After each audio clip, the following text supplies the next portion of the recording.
What happened in Vaucluse? Can you believe people used to actually swim in those things? Right there at Coney Island, see? I'll be doing the Charleston atop my giant wheel bicycle in an hour when folks inexplicably talk like this.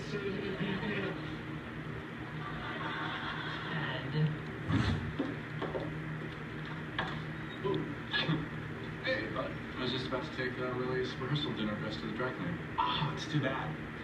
Because I was just watching The Princess Bride when something occurred to me. How at the end, Andre the Giant hooks him up with those horses, and Inigo Montoya is like, "Listen, you did something right." And it's like, bro, Andre's been doing stuff right the whole movie.